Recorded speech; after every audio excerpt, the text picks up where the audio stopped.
Hi, everyone. Welcome back.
Hello, welcome back to Tadaima, everyone. I'm Erin Shigaki. I'm a Yonsei artist and activist in Seattle, Washington, on Duwamish land.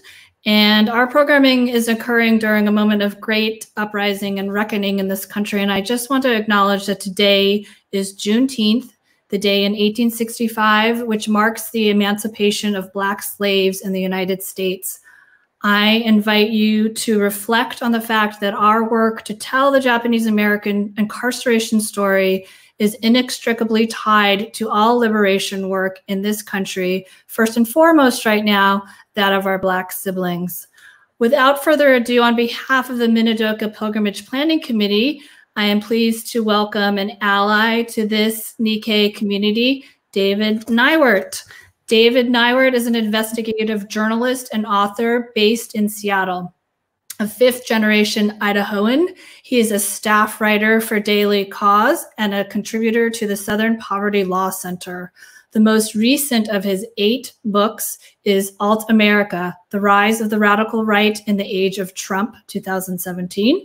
His book, And Hell Followed With Her, Crossing the Dark Side of the American Border, 2013, won the International Latino Book Award for General Nonfiction. He was awarded a National Press Club Award in 2000 for a series he produced for MSNBC on domestic terrorism. And of course, today we are here to talk about his 2005 book, Strawberry Days, How Internment Destroyed a Japanese American Community. Strawberry Days is a book dear to many of us in the Nikkei community for its deep and human look at a group of Japanese immigrant farmers and their families who, through backbreaking labor, built the foundation for what would become an invaluable real estate area. The book clearly discusses how the increasing success of the Japanese was met with anti-Japanese sentiment and agitation, which eventually destroyed the community. I read this book very closely in creating artwork that honors the Bellevue Nikkei farmers, and I'm indebted to Dave's scholarship. Please feel free to type your questions into the chat at any time during this broadcast, and we'll get to as many of them as we can at the end of the presentation. And now I introduce to you David Neiwert. Thank you so much, Erin. And before I launch into this, I would just like to say that it's always been a true honor and privilege to be the person telling this story. I kind of stumbled into it, and the people whose story I told, I feel have a great amount of feeling for. Most of them have passed on, but I've always felt it was important to pass on their legacy and to tell their story. So without any further ado, I'm just going to switch over to my share screen. Is everybody seeing the book cover? Great. Okay, so this is the cover of Strawberry Days. It was published in 2005, and it really was the product of a long labor of love that began with a newspaper series that I published at the Journal American in 1992. This was the photo that ran with that, the lead off in that series. And this is a photo of Tom Matsuoka, who was in many ways really one of the leading figures of the pre-war Japanese American community in Bellevue, whose story I was interested in telling, and who I hope to tell here today. So most of these folks were farmers, and these immigrant farmers actually began appearing in the Bellevue area in the late 1890s, early 1900s, and by 1910 or so had the beginnings of a real community. All of them had come to the United States to work on railroad lines. And they'd been recruited by the railroad companies off of farms in mostly southern Japan because the railroad companies thought that they would make better laborers. These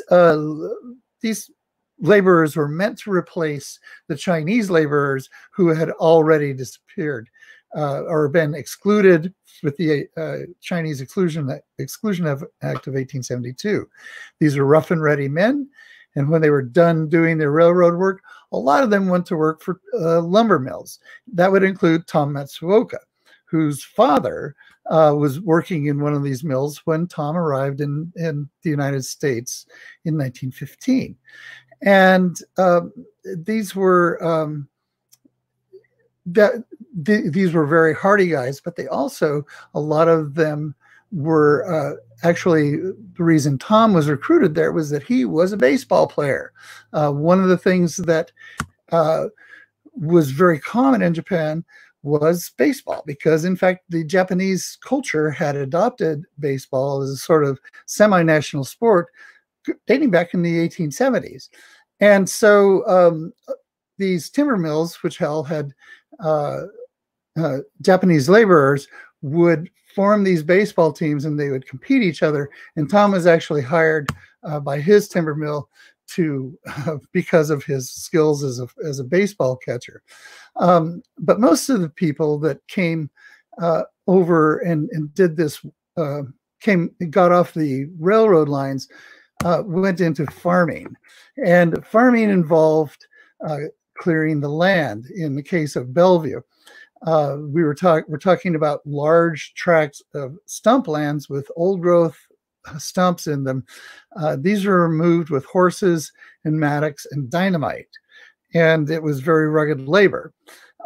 Generally speaking, most of these farmers worked out a deal, a lease arrangement with the white landowners, where they would lease these acreages, typically 5 to 10 acres large, and then once they had cleared the land, they were permitted to use it as their farm for the next 6 or 7 years. And then once this was all, it was cleared out, they would typically move on to another tract and start all over again. But these were called truck farms, these small acreage farms. They grew everything from lettuce to peas to all kinds of produce. But far and away, their biggest crop was, in Bellevue particularly, was strawberries, because that was, they were short-lived, but they made tons of money from selling them because they were enormously popular. So Japanese crews would come over frequently from Seattle and work as laborers on these Japanese farms during the strawberry harvest season. And you can see here, this is a view of Medina looking down to Lake Washington. This is one of the acreages there. And this was how Bellevue gradually became, and the east side became habitable, because these farmers would rip out the old growth and make it a place that you could actually have a farm and a home and raise a family. This was one of the larger tracts of Japanese farms. It was called Mid Lakes, and it was located roughly where you find the Safeway warehouse now. This is another view of that tract. There were about 10 Japanese families working that tract. And all of them, like all of the others in the Bellevue community, tried to have normal lives. You can see here they even would dress up for family portraits, even though these folks were actually poor farmers.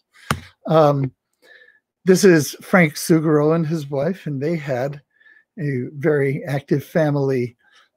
This is their children, or at least, yeah, the 5 daughters that they had. They also had a young son named Ed, who was, I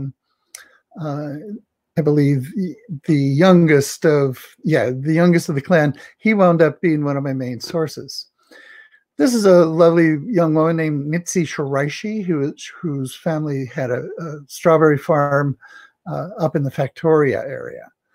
And all of these folks, the young people in particular, tried to fit in as Americans. And one of the things they did, of course, was play sports.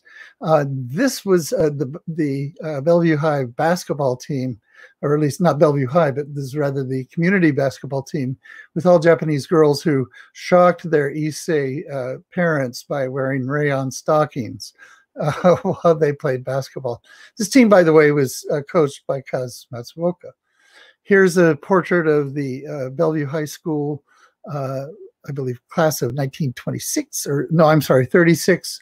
And this is another portrait of the school at Medina. And you can see that there were fully half of these kids were Japanese. And that was pretty much the face of early Bellevue. This is the opening of the Japanese school, where actually Issei parents would send their kids to learn Japanese because they couldn't speak English very well. So it was a big opening. And if you look at the portrait, this photo, you'll see lots of the white neighbors mixed in there, welcoming the opening of this school with their Japanese neighbors.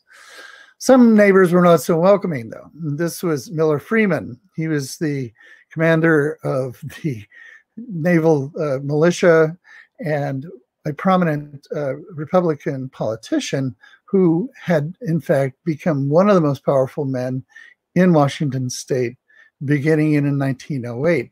A lot of the reason he was powerful was that he had amassed an enormous amount of wealth as the publisher of this magazine, Pacific Fisherman. He had started it in Anacortes, moved his operation to Seattle, and the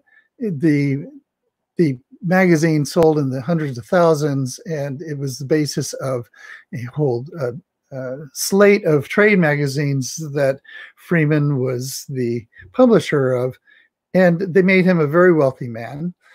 He lived in Seattle up until the mid-20s, and then that was when he moved to the east side, built himself a mansion, and began transforming Bellevue. Miller Freeman, beginning in 1908, began promoting on the pages of his magazines a very popular theory called the Yellow Peril, which believed that the Japanese emperor had designs on destroying her. It's in fact enslaving the world under his rule. And there was the belief that actually the farmers, the Japanese farmers who were showing up, were actually secretly foot soldiers of the emperor, who, upon given a secret signal from the emperor, would turn upon their white neighbors and commit acts of sabotage and aid whatever invasion was to come. They even envisioned this. There was a book written published in 1909 called The Valor of Ignorance that actually laid out where the invasion was going to happen. This man believed that it was going to happen at Grays Harbor County in Washington state. Anyway, this is a very popular conspiracy theory and was widely believed by literally millions of people, and was promoted in all the newspapers on the West Coast, particularly the Hearst Press. It all reached a culmination in 1919 when Freeman, who was had been appointed secretary of the commission to looking into helping returning veterans from World War I find work, promptly announced after a few years that in fact the main reason that veterans couldn't find work was those Japanese farmers, and the best thing you could do is to deport them. So yes, and if there was any question that this was a white supremacist enterprise, I don't think you had to read very far to reach this conclusion. What they particularly saw as a threat were those women who were marrying those immigrants who had come earlier, and were going to be breeding lots and lots of Japanese children. And this is why they thought eventually the West Coast would be, as they called it, Japanized. And it was, your basic eugenics argument, and it was very popular. There were all kinds of best-selling books that supported these claims. And it even appeared in the, his political campaigns. This is a California senator who talked about, as you can see, the silent invasion. This should be very familiar language to anybody who has been listening to our current immigration debate. And then there is this gentleman. He was the publisher of the newspaper in Aberdeen, Hoquiam. His name is Albert Johnson, and he was a friend of Miller Freeman's. In fact, he was mentored in many regards by Miller Freeman politically. And he was also the congressman from Aberdeen, Hoquiam. You can see he dressed up nicely.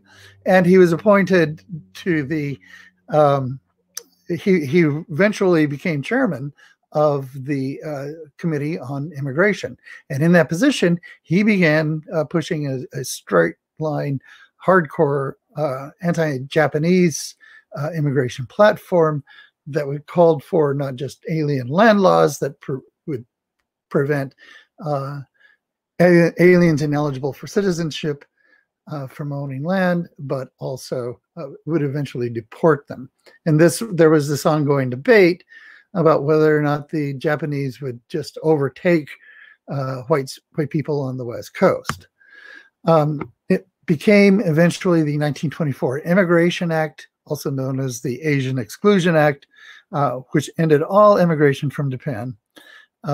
And meant that everybody who was already in the United States was, grandfathered in, but none of the Issei were permitted to become citizens because that was not legal either. Only their Nisei children who were born in the United States were in fact considered citizens. And the immigration bill set racial quotas. These racial quotas were considered a huge insult to the Japanese because, of course, the Japanese and Chinese and everyone else from Asia was given zeros on their racial quotas. And there were actually riots in Tokyo.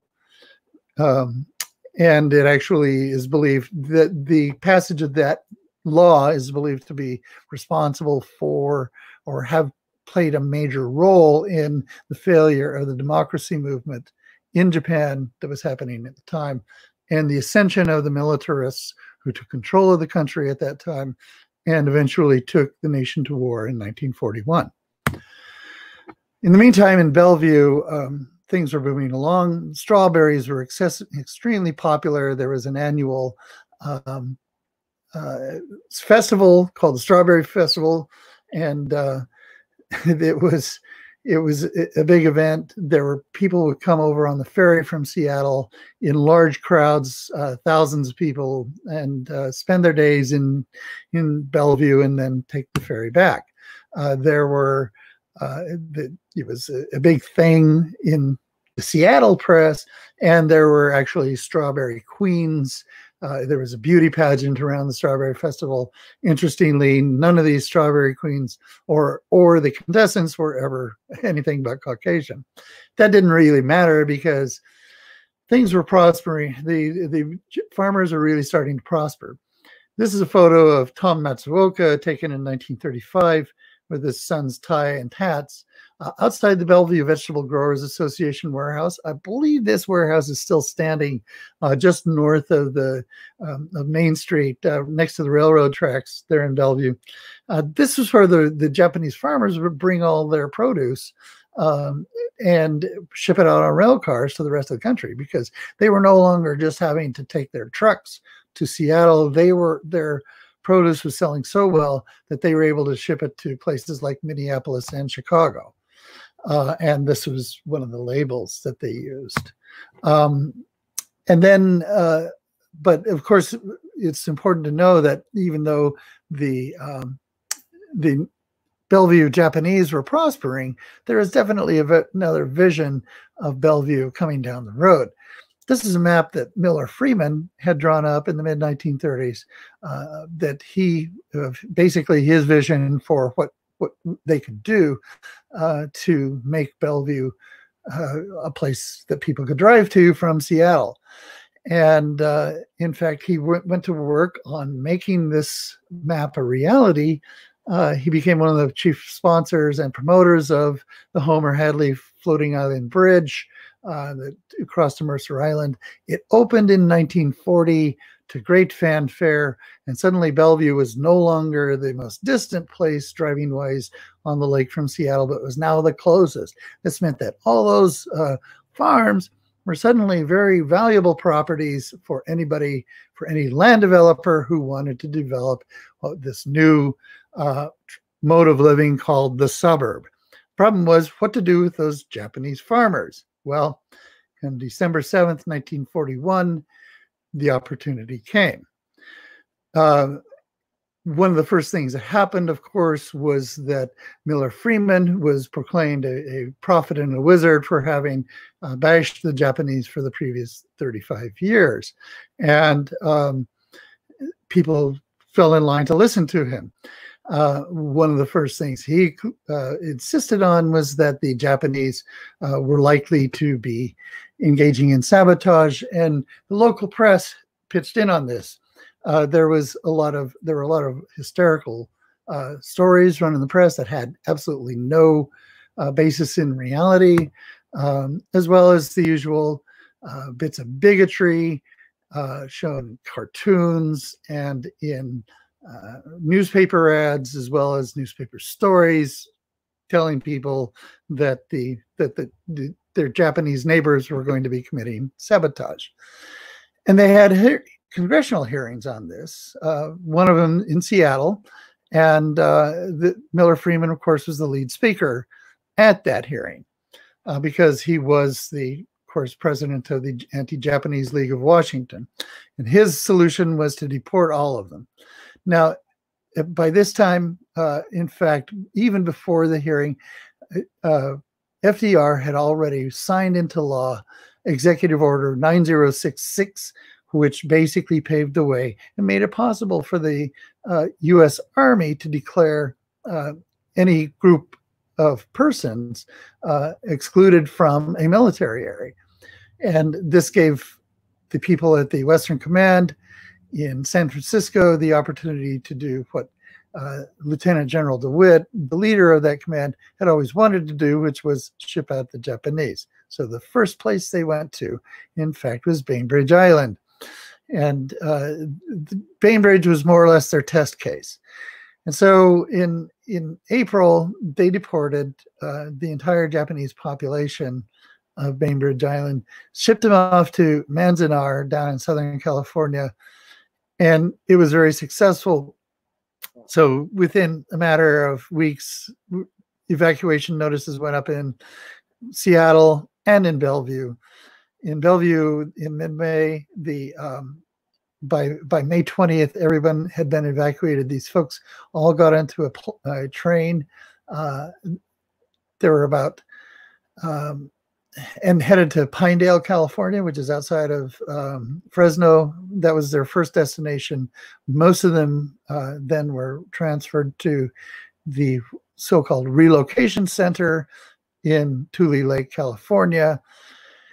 Many of those within the first year or so were given the opportunity to transfer to other camps, and most of them transferred to the camp at Minidoka, which is what we see here.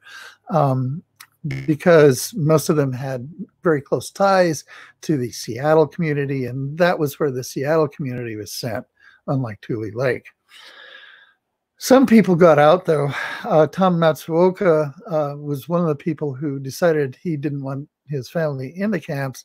He organized this group of laborers to get out by going to work as sugar beet laborers in northern Montana. This was near the town of Chinook. That's Tom leaning back on the fender there. And here's Kaz Matsuoka doing the laundry or some kind of cleaning outside their place there in Chinook. It was a rough life, but they were happy not being in the camps. And there were also other ways of getting out of the camps, and one of them was to join the army. And as you know, this was a very controversial option because it created division within the camps. But a lot of men did sign up for the 442 and soon found themselves in Europe. The man on the left here is Kim Matsumoto. He was the longtime owner of Bellevue Nursery. Here he is as well. Somewhere he's hiding somewhere in that crowd, arriving in Italy And actually, this is just a shot I got from the Densho folks showing the 442 rounding up some very young German soldiers. My understanding is that the Germans were very perplexed to be finding themselves in combat with Japanese soldiers, but there they were. These are some of the folks who were in the 442 from Bellevue. This is Kiyo Yobuki. Kiyo was a longtime postman there on the east side. And here's Kim Matsumoto. And the man on the left is, sorry, the man on the right is Masinatsu, and the man on the left is, oh, and I'm brain cramping right now, another gentleman. They came back when the camp started emptying. Unfortunately, there was actually a campaign to keep them from returning. This is the mayor of Kent pointing out, or sort of leading that campaign. This photo was actually published in Time magazine. And there were the usual kind of leading expressions of bigotry and peculiar, in very peculiar places. There was a campaign actually led by this gentleman who was from Bainbridge Island that spread to Bellevue, and there was actually a public meeting in Bellevue involving this faction, in which people advocated that the Japanese farmers should be prevented from returning to their lands. They were met with a chorus of boos and were heckled out of Bellevue by the people who were their neighbors. In the meantime, life moved on after the camps closed. Here's Miller Freeman paying the final toll on the Mercer Island Bridge in 1947 because he was recognized as being the man who got that bridge built. Tom Matsuoka tried to come back to Bellevue and found that his house had been burned down.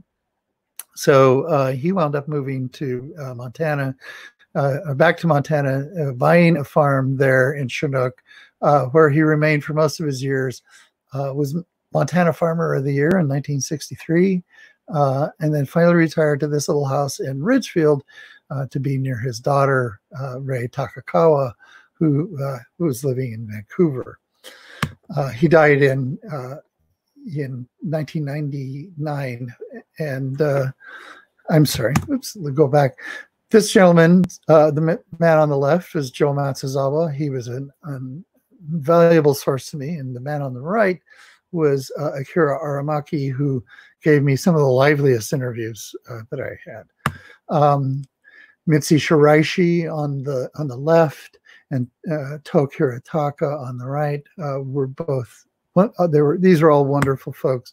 This is Ray Takakawa, Tom Matsuoka's daughter, who was invaluable in helping me make this happen. Ray passed away shortly after her father died. And this is her brother, Tai, who actually still lives in Bellevue and I believe is still prospering. The man on the left is Ed Suguro. The man on the right is Toshi Ito. This is Al Yabuki on the left and Rose Matsushita. And Mitzi, this is Mitzi Matsushita. And then finally, John Matsuoka, who is Tom's brother and was actually still farming that final little spot of farm around Phantom Lake that was the last vestige of the old farms in Bellevue that you could find. So thank you very much.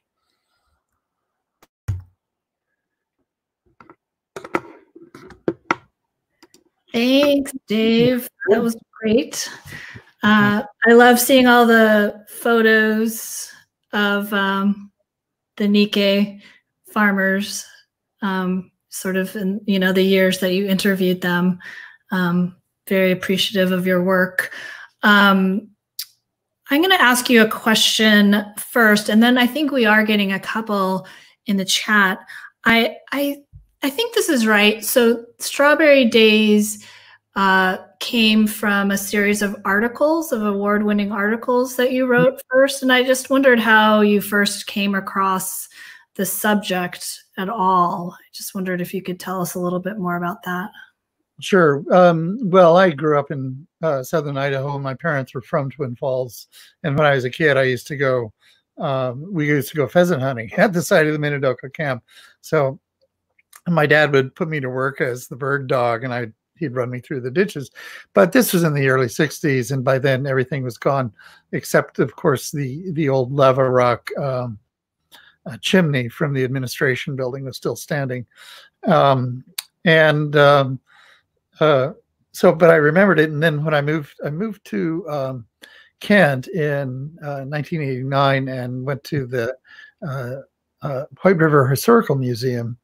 When I did and saw the photos displayed there of the camp at Minidoka, and this, set off all kinds of memories for me. And I realized that, hey, this is, we're coming up on the 50th anniversary of this event, and it would be a great little history project for the paper to do. So I went about organizing the interviews and trying to get that started, and then they transferred me up to Bellevue because the same owners own the same paper, or both the Kent and Bellevue papers. And so I was working as the news editor at the Bellevue paper and still doing the same project. And I started to realize, well, actually the Bellevue story was, it was a smaller community than the one in Kent and in the White River area, but the story was a little more interesting, mainly because of the presence of Miller Freeman, quite frankly. And as well as, the attempts to keep them from coming back. But also, how Bellevue really became the epitome of, in many ways, what really happened in the run-up to the internment was that there was this there was a huge amount of pressure from land developers to they were some of the leading people testifying and pushing for the so-called evacuation, because all up and down the coast, all these marginal lands, this was true in Gardena, California. This is true in a lot of the suburbs around Sacramento and San Francisco and Portland, as well as Seattle, that these lands had suddenly been transformed from previously marginal lands, barely usable for their white landowners, and instead had become very valuable properties that were perfectly primed to be developed into residential neighborhoods. And that was what happened. That was the birth of the suburbs. So, thank you. Yeah. Let's see. I think we have a question from Simon. There it is. What happened to Gail Barge, who defaced an artist statement that's "I'm the artist" at Bellevue College, eliminating words critical of Miller Freeman? Does her action reflect lingering anti-Japanese sentiment in the area? Dr. Barge was placed on administrative leave quite quickly, and then she was let go. And the president of Bellevue College was also let go. So there was swift action that took place on that campus. As for the second part of your question, Simon, I mean, no, I don't think it reflects directly the same kind of direct anti-Japanese sentiment that Miller Freeman was spewing. You probably agree with this, right, Dave? But I think it reflects the white supremacy that's baked into the society there. And it's not just there, but everywhere, right? Well, yeah, I think it doesn't, I don't think it's anti-Japanese sentiment so much as it's the sort of reflexive defense of the system of white supremacy. I mean, it's one of the things that I learned when I was working for the SPLC was that trying to explain to people what institutionalized white supremacy looks like is actually really hard. It's kind of, it seems like kind of a vague concept, and it's hidden into it was woven into the tapestry so thoroughly that it's kind of hard to see.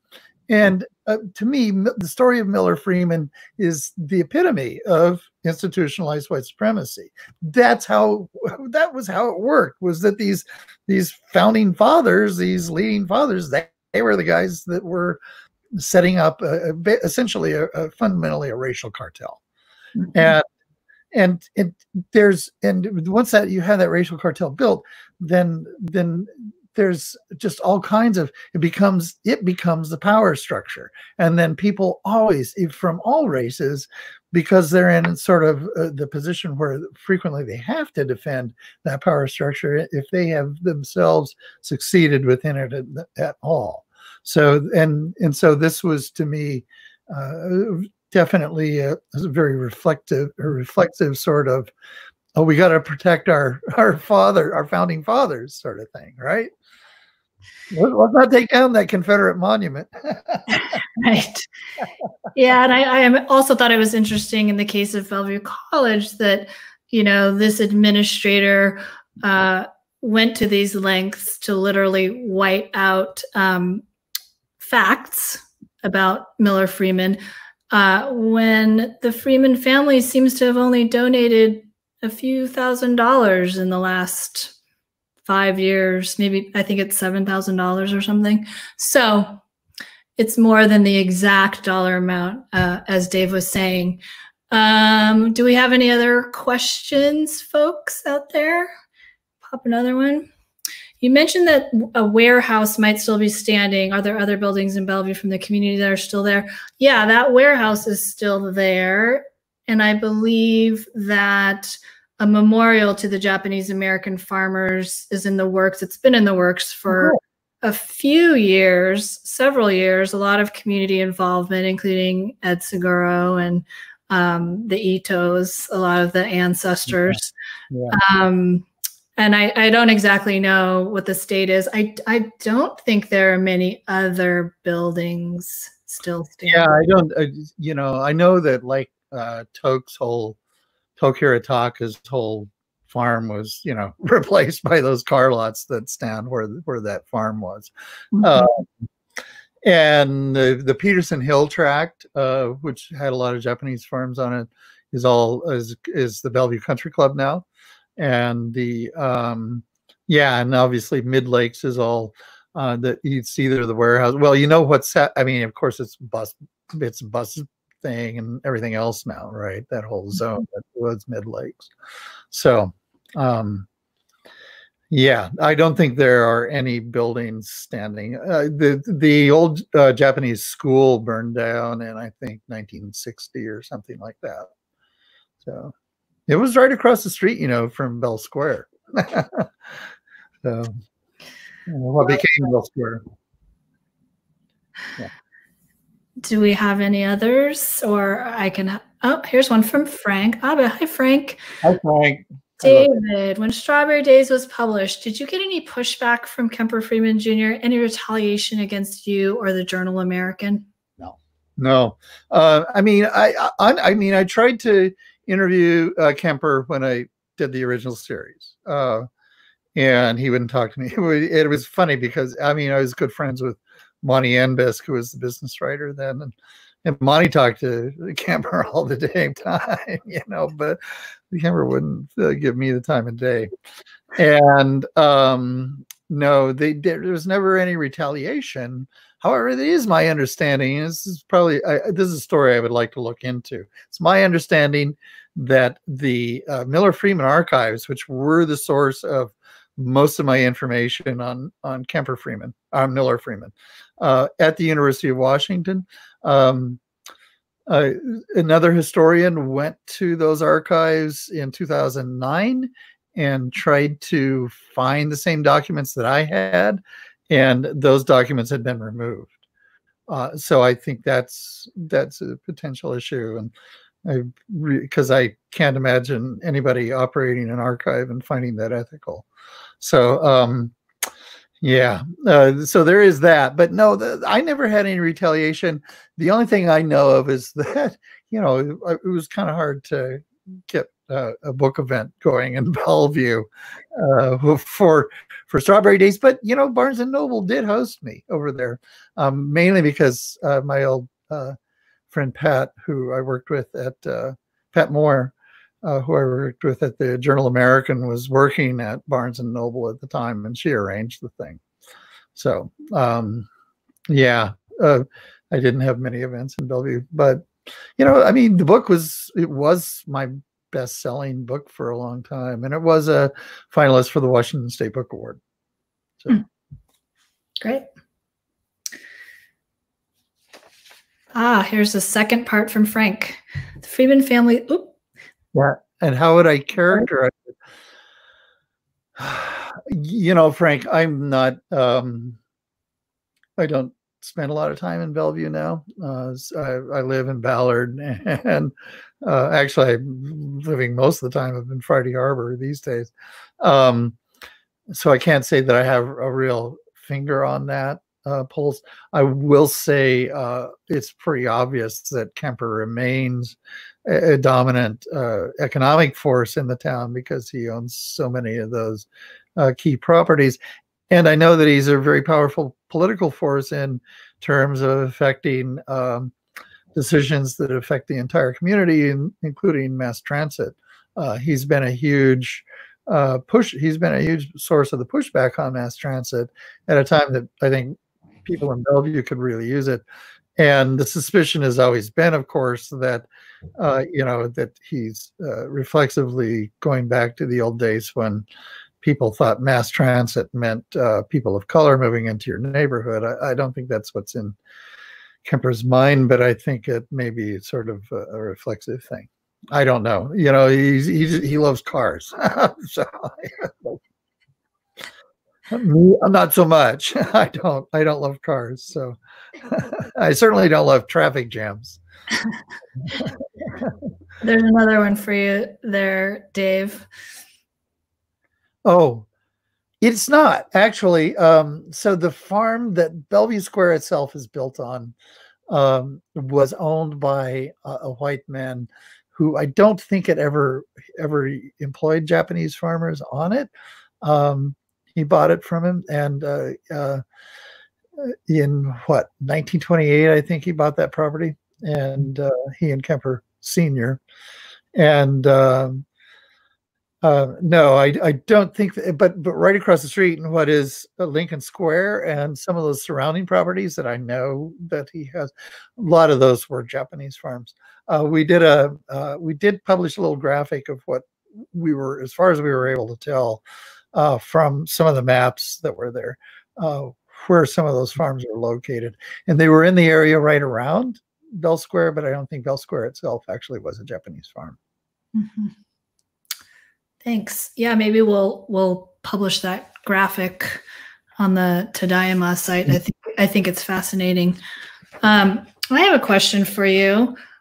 What would you say is the reason that you're so fascinated in uncovering the workings of white supremacy in this country? It seems like it's a pretty big theme for you. Well, I want to leave the world a better place for my kid. And to me, it's always been obvious. I mean, maybe, I don't know. I started doing this when I was very early in my newspaper career. We had the Aryan Nations move into the area where I was working there in the panhandle of Idaho in the late 70s. I was the editor of the little paper in Sandpoint. And I saw how it affected that community. You know, we just had this huge influx of crime and criminality and bad stuff, you know, hate crimes. It was really toxic. And so to me, it was just common sense that you would start writing about these guys and take them seriously as a subject to cover, the extremist right. But